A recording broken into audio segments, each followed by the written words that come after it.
the Denman Homestead. And today we are in the heart of Houston, like downtown Houston. And we were contacted by a family friend of ours that someone is donating a generator to our cause, our fundraiser. So we're outside the house, we're waiting for the guy to come out here, and we're gonna get this generator that they're graciously giving us to take to North Carolina. I might just hop the fence and play with that pit bull. I don't know that you should. There's a pit bull and a couple other animals out there, so we're gonna wait to be safe. Oh no! It's okay! Okay, so we got it, and I asked the son, it was the son who was helping us load it up, if we could ask, interview him or ask him about stuff, but he's always polite. It's always polite when you're recording, because a lot of times, especially with our family, you just where assume we're all content creators, you're just expecting cameras to be out at all times, but you got to remember that that's not the life that everyone leads. That's not the life that hardly anyone leads. Right. So it even took us a while to get used to all the cameras out all the time. So I asked him, I said, do you mind if I record this? And he's like, actually, I'm really camera shy. I would rather not, but I can tell you about my dad. And I was like, please let me if you don't mind me telling the story, He was like, absolutely, I just don't want to be on camera. I'll show you the generator when we get home. It's full of gas, which is awesome too, because that's awesome. So his dad's name is Fernando, and he owns a Mexican restaurant called Nando's, which I just put that together 2 seconds ago. I was like, I know he owns a Mexican restaurant called Nando's, and his name's Fernando. Nando. Awesome. So it's a Mexican restaurant in Humble, Texas. So if you have a chance, if you're in our area, check out Nando's Mexican restaurant in Humble. Now let me tell you, this is what kind of touched me. You probably heard it too while you're out there. He was like, my dad is always looking for, he said, I'm going to get it wrong. What did he say? he said that he's always praying and asking God to show him ways that he can help others. Exactly. So he said his dad's always praying and asking God to help him help others. And I think, that's just really special. And I also when we were texting back and forth, because we know each other through my sister-in-law. It's kind of a small, it's 6 degrees of separation. So one of Fernando's employees is my sister-in-law's mother. She works at the taco shop, or the taco restaurant. So that's how they found me, is through my sister-in-law.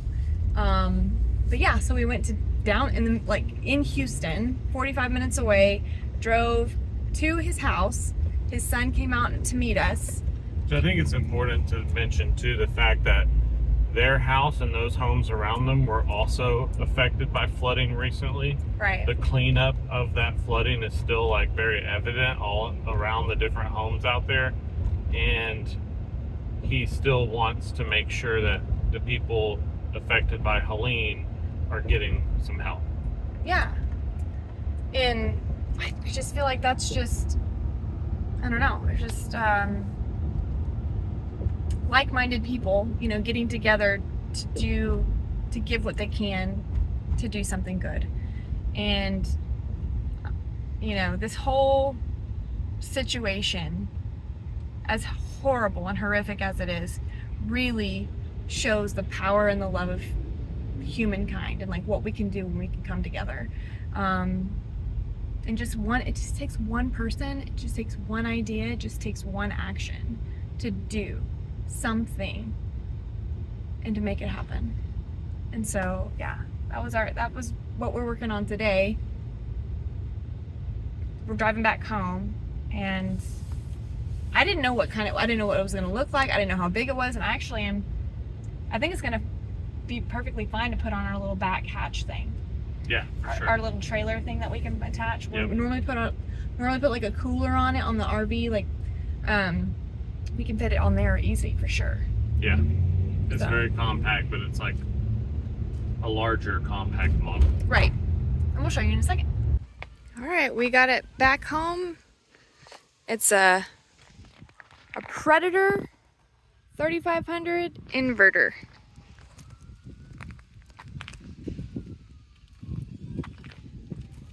Donated by Fernando and Nando's restaurant in Humble. Buddy's just checking it out, making sure he knows how it works. That way we can show the others. Coco, what do you think? You hungry, Coco? After Hurricane Beryl, Buddy has become the king of generator maintenance. I don't know about that. You are. You fixed all of our generators that were Say I've become slightly more efficient. slightly more efficient. You replaced a broken carburetor and did all the oil changes and the filters. I'd say you're pretty good. Right now, Buddy is attaching. It doesn't seem like this generator ever had the battery hooked up. It was all brand new in the wrapper. So Buddy's gonna hook this up, get it all ready to use. Just make sure it's all good and running, and then that way we know when we drop it off, it'll be they can just crank it up and go. Yep.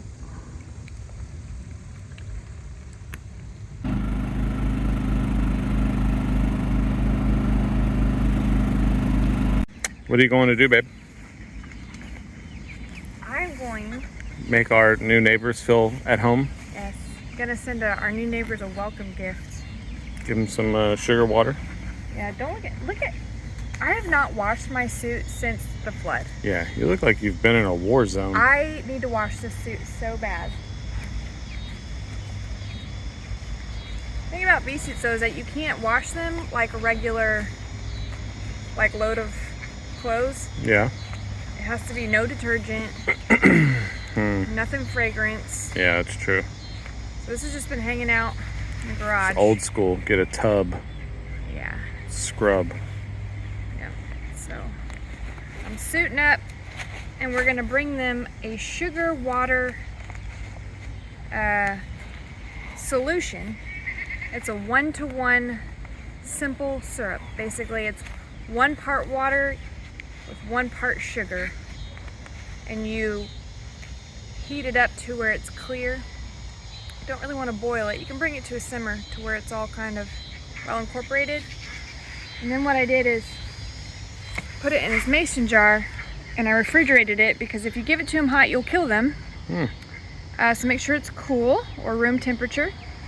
And then at the top here of this mason jar lid, I poked very small holes at the top of this lid, so when you turn it over, it'll have little droplets of the syrup that they can drink from this slowly. And then this contraption is what I will actually, it's going to flip over on the other side of it, but this slides in to the hive. This goes on top of it, and the bees can access it through that hole, through their hive. Nice. Yeah. Let's go do They that. don't even got to get out of the hive. They don't.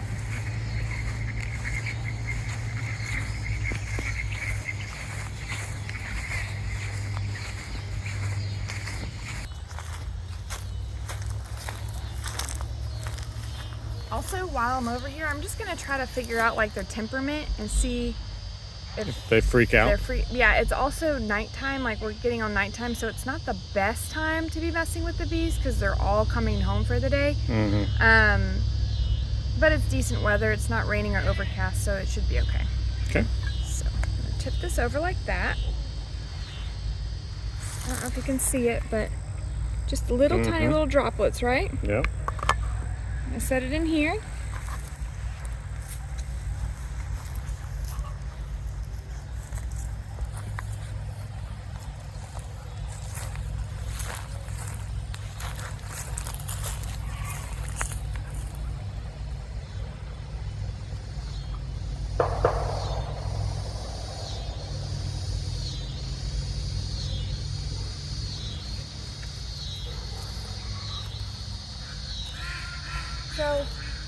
me take the camera so I can get a little closer?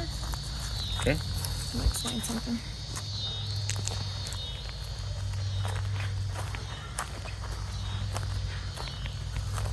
So far so good. You can see they still have an entrance. I just slid it on because the entrance was not small. I just slid it into that little entrance reducer, and they still have a hole they can get in and out from. And now they can access that sugar water from the inside of their hive. It looks like they still got a little bit of a spot on this side too that they can get in and out. They really don't seem to be caring that I'm here right now. So that's a good sign.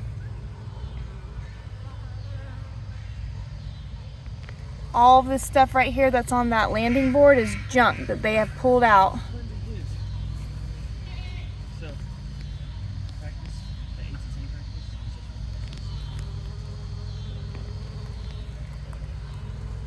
As you can see, nothing can get in from the top.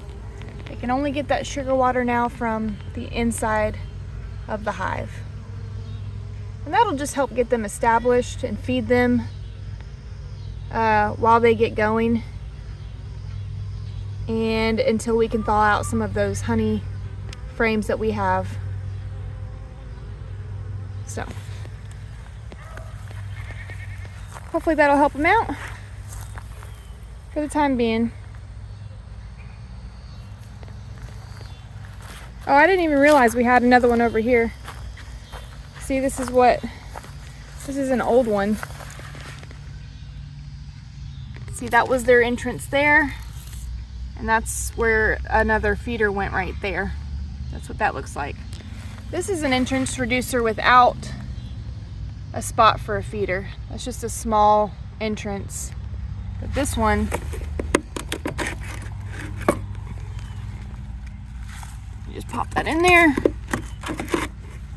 You could leave that whole thing out if you wanted to, but put that back so don't lose it.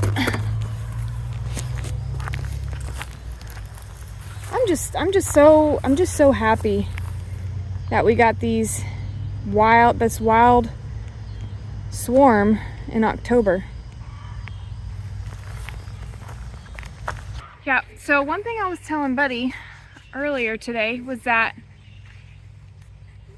in our previous video when we found the bees that came, I said that it was probably a swarm. Mm-hmm. But the more I got to thinking about it today, the more it just didn't seem right that it was an actual swarm in October. And there's something else called absconding that a hive can do. And so when a bee hive finds a new home, it's either one of two things. One, they absconded, or two, they swarmed. The difference is when you have a swarm, it's a hive that has an old queen and a new queen. That old queen will take up to like 60-70% of the hive and leave, and that new queen will stay and raise the new brood as her own and create a new colony, and they split. That's the way that hives reproduce. Okay? That's a swarm. The second one is absconding. Absconding is where an entire hive, original queen and all, picks up and leaves, leaving nothing behind. So it's more common in the fall for a hive to abscond than it is to swarm. And the reasons why they would abscond, it has a lot to do with nature, like environmental factors. So like if there might be like an infestation of ants, or a lack of food or a lack of water where they're currently at. Weather is a big one, environmental factors for weather.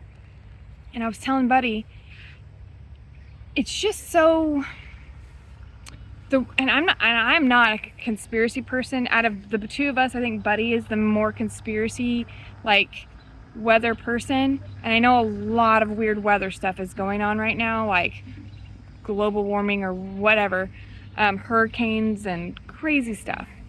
But it just makes me wonder. You have to pay attention to the animals and the insects and their behaviors and what they're doing right now, finding new homes, moving, migrating, migration patterns. It's something to me, who's not a conspiracy person, I'm very much side-eyeing why we have a brand new hive moving in the middle of October. Yeah. It's just a weird time. It's a weird time. It's just something to think about, you know, something that I'm thinking about and paying attention to. And again, I'm not trying to be like a woo-woo or whatever, you know, like, I don't know, but what do you think? You don't know what to think? I have no idea. But everything's weird. Yeah. Weather's just weird. The in weather's general. weird, yeah. But I'm just glad that they picked our house. Yeah. I'm glad they picked our backyard, and I hope that they stay. They found a nice home. Yeah, I hope they stay, and I hope that, you know, we can treat them right and keep them alive. Yeah. Typically we're against squatting, but Yeah, typically. we'll let this one slide. It can be their home. It's fine. Yeah. All right, guys. Well, thank you for hanging out with us today, getting the generator, feeding our new bees, our new squatters, and we will catch you on the next one. Bye. Bye, guys. On the Denman homestead, where the sun sets golden in the west, we live in harmony with nature, doing what we love best. From the garden to the kitchen, and the bees inside their hive.